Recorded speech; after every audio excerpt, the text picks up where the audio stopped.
Hello, ladies and gentlemen, boys and girls, children of all ages, hello there, I'm Degen. This is War of the Visions, Final Fantasy Brave Exvius, and in this video I'm going to be talking about the news this week, give you guys my take and what I think about it, and hopefully, maybe you'll learn a thing or so. It's going to be mostly Trial of Reckoning, there's a new Vision card, Esper, and a little bit of other stuff. Now, first things first, the new Vision card is actually quite cool, because it is one of those dual element cards. It is for wind and fire type units. It's Dark Tetra Sylphid. It is a 90 cost card, so keep that in mind. It's going to be potentially very hard for some people to pull. So it's unfortunate in that sense. I really hope they have some good banners to go for it, but we all know how this is going to go. It's probably going to have like a 40k pity or whatever the case may be. We'll find out. Anyways, I am going to pull for it on Wednesday, so if you want to watch that, you can check out my Twitch stream and you'll find me there. But yeah, check it out. So it's fire and wind type. Now it has Man-Eater upon physical attack, missile attack resistance, and unit attack resist up for the party buff. Now, fire and wind type isn't a terrible combo. It's actually kind of interesting. It looks like the kind of combo you might want to make if you were trying to, like, bait an ice team, for example. Like, say you have a wind unit showing, which they'll get the benefit from this card. And then an ice team will be like, hey, I'm going to attack that wind team because I'm strong against wind. I'm ice. And then secretly you have a bunch of hidden fire units in there, and then this card is buffing all of them. It's buffing the wind and the ice. So that's pretty cool. It's a decent combo there. And also fire could use some new cards for sure. So this is definitely a step in the right direction. Now, additionally, the wind and fire type units will get attack up and area attack resistance up for whoever has the card on. And for wind type only, this is a global buff, it will get agility up. This card is going to be good for Flagbearer Glaciella, and yeah, and pretty much. Oh, also in the Esper. The Esper, I think, is geared more towards wind and piercing units. So this will be a great Esper for like Glaciella or Winter Luartha. But you can definitely use it on other people as well. And yeah, so I don't know. I think it's going to be solid, and I'm looking forward to it, and I really hope that it's not too painful to pull. But it's probably going to feel bad. I can feel it already. Ugh. We'll see. I don't know. Anyways, there's a bingo board for it. It's got 3-star Esper. Okay, so check this out. The Mastery Ability 2s this week. Raldor, Glaciella Wizette, and Revis. Now keep these names in the back of your mind, and we'll get more onto these characters in a minute. They're also all gonna have double JP and all that. Alright. So the login gifts. This is a very weird to me, the login gifts. So the Dark Tetra Sylphid shards are in here, of course. That's a good thing. You get them on day 1 and day 7. The coins are good, the keys, cool. The weird thing to me is the rare summon tickets. I don't know if this is a typo and we're just getting normal rare summon tickets or what. But it's very weird.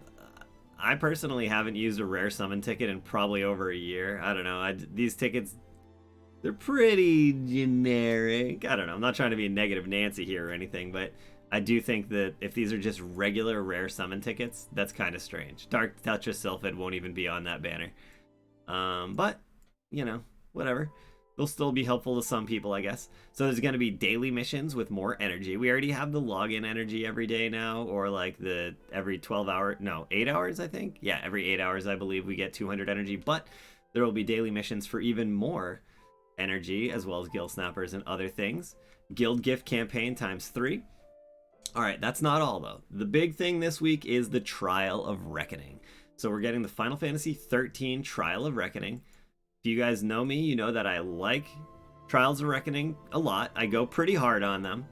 I usually, rank in the top like 20 or so at least, in at least one of the categories, if not both. And yeah, so this is going to be no different. It's a Trial of Reckoning. There's going to be Final Fantasy XIII themed. It'll have a lot of bosses and music and stuff from ff13. But yeah, so the big thing is Hope's Scarf. This is the main new item, but there's also going to be Mog Shop 4 the 3 stars and the ribbons. So if you've ever missed out on these items, or maybe you wanted to make more, now is a good chance you can get more recipes for those things as well. And you can also pick up tons of Hope Scarfs. You just gotta farm the event a lot. Now, as far as titles and stuff go, there's going to be titles available for both individual titles and guild titles, so keep that in mind. You say you're in a guild and you want to push your guild to the next level to get higher and higher titles or whatever, boom, you can do that. Or say you're in a guild that doesn't really care about the event and you're the only one in your guild farming it, well, you can still get individual titles too. So you can farm up some titles for your own self. And they look pretty nice. They look fairly crisp. And I think this is the first title we've ever had with multiple units on it. So it looks like you have to come in first place for the multiple united ones. But, you know, 2 people in the world will get those. Or maybe more if they tie. You know, I think if there's a tie for first place, because there is a cap, I believe, on points. Unless they change that. But we did, I think the Final Fantasy VI trial, there was like a 3-way tie in one of the categories. Anyways.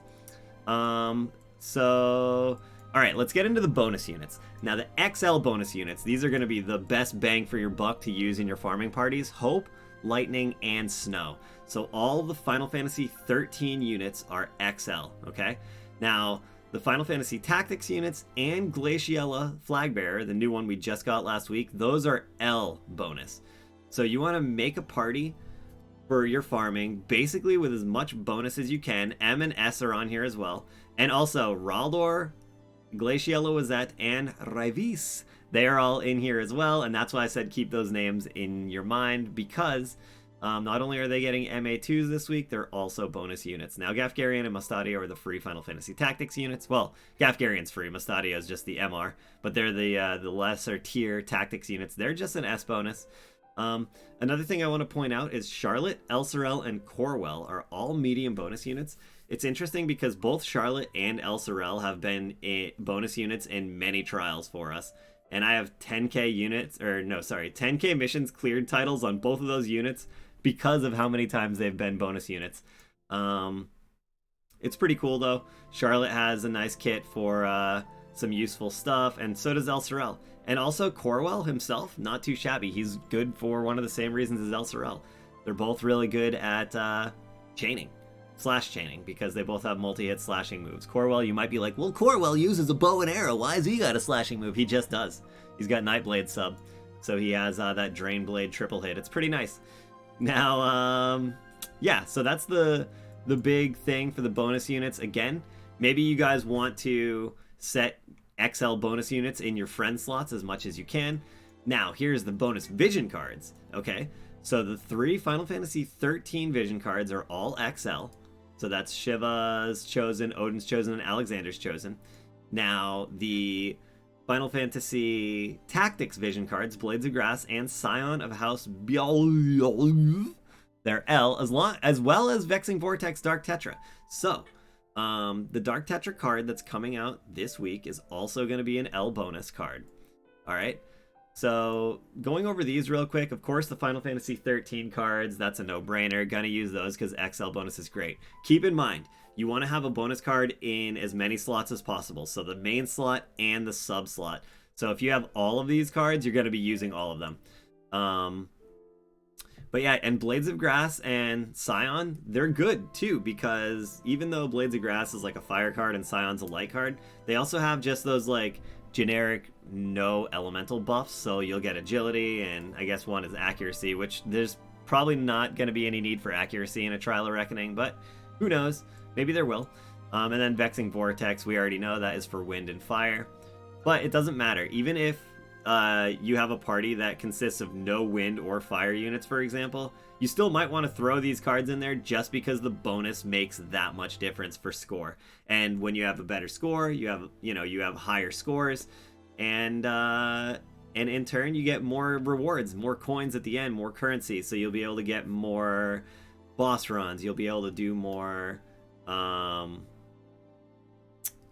get more recipes for ribbons or Hope Scarf or whatever the heck you buy with those things, you know what I mean? Or you'll be able to open more Trial of Reckoning boxes. Now, there's a bunch of other cards in here that are M or S, so say you're missing like a Final Fantasy XIII card or some of this stuff, it doesn't matter.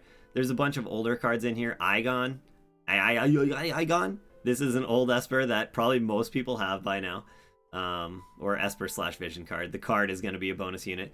Then there's the Laswell card and the King Mont card. So those are also medium bonus units, and these are all pretty old, and they're definitely good substitutes. It's not that bad to go to M sometimes.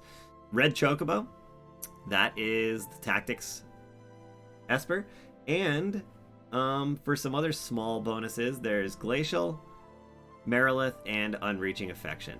So remember to just mash in as many of these bonus cards as you can into your team. And the more bonus you have with a fairly competent team, the better you can do potentially for scores and things like that. So you can farm so much of the event. Now, some of the rewards, this is the guild reward. So if you're in a guild that does really well, you'll get a pretty good chunk of Izior there. But even if your guild is in 1,000 firsts or lower, you still get 200. But I would say it's fairly easy. If you're in a guild that's like, you know, even somewhat active, it's definitely easy to be in top 200th. You can probably carry a guild into the top 200th, even if you're the only, or you only have like 2 people in your guild running the trial. That's because a lot of the people that go hard on trials are in like top 10 or top 20 guilds. So anything after that, it's pretty easy. It's not bad to get 1,000. Probably if, you know, even if you only have a few people farming, you don't have to have 30 members grinding it 24/7. You'll still be able to get some pretty good rewards, even if there's only a few people in your guild. This is also for the guild high rankings. You get a lot of guild medals and behemoth steaks or whatever, bomb soup or zoo wings. The guild medals are good too. Like, this is a lot of guild medals.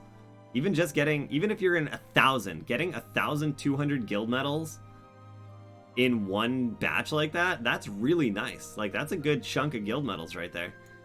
Now for the individual scores are kind of whack. I'm not gonna lie. I'm not a big fan of getting randomly like 10 hammers or whatever it is. Like, the individual scores for total ranking, they're pretty, honestly, excuse my language, they're pretty piss poor. This is stupid. The titles are the cool thing, I guess, if you care about titles, but like, really? Hammers are good, don't get me wrong, but this is not a great reward, I feel, for a Trial of Reckoning.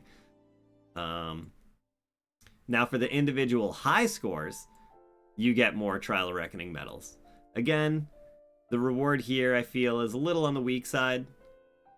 Because if you're in, say, for like top 50 or top 20 or something, you're gonna have more than you're gonna need of these anyways, especially if you're in first. So getting these 500 guild medals or whatever for being in first place are probably gonna be very negligible. Maybe not, though. It's possible that, you know, you need them, and that's totally cool. But I feel that the rewards for individual stuff is a little whack. The guild rewards are awesome, though. The guild rewards are absolutely amazing. So make sure if you're not in a guild, you join up in a guild, and yeah, you'll be able to have some fun there. Additionally, this week we're getting story part 2, chapter 10, scene 2.